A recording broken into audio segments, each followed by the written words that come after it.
আমি সাধারণ মানুষের যে কথাগুলো এখানে আছে সেই কথাগুলো ওনার সামনে আমি আবার তুলে ধরতে চাই। আমি তুলে ধরেছি অনেকবার।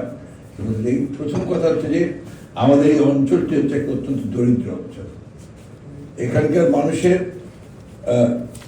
অর্থনৈতিক কর্মকাণ্ড বলতে কৃষি, আর খুব বেশি যেটা আছে আমাদের ব্যবসা বাণিজ্য কিছু আছে, যে ব্যবসা বাণিজ্যের বেশিরভাগই হচ্ছে আপনার কিছুটা ঠিকাদারি সংক্রান্ত, আর কিছুটা হচ্ছে আপনার চাল, আপনার ধানের উৎপাদন বিশিষ্ট, আর এখন আপনার লিচু, আম, এটা আপনার কিছুটা ভুট্টা একটা বড় হয়েছে এইগুলো।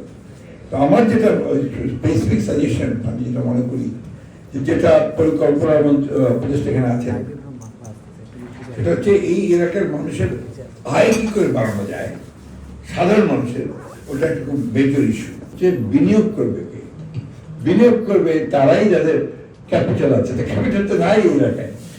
সরকারকে এই উদ্যোগটা নিতে হবে যে তারা স্বল্প সুদে আপনার আমাদেরকে যারা এগুলো কাজ করতে চায়, আগ্রহী হয়, আগ্রহী করে তুলে তাদেরকে স্বল্প সুদে কাজ করতে হবে। তো বিশেষ জোন কথা বলছেন তো আপনি, তো বিশেষ জোন করতে হবে গেলে বিশের প্রণোদনা দেওয়ার প্রয়োজন আছে। এটা খুব বেশি প্রয়োজন, একদম আগ্নেয়গিরি হয়ে আছে। You know it better than me.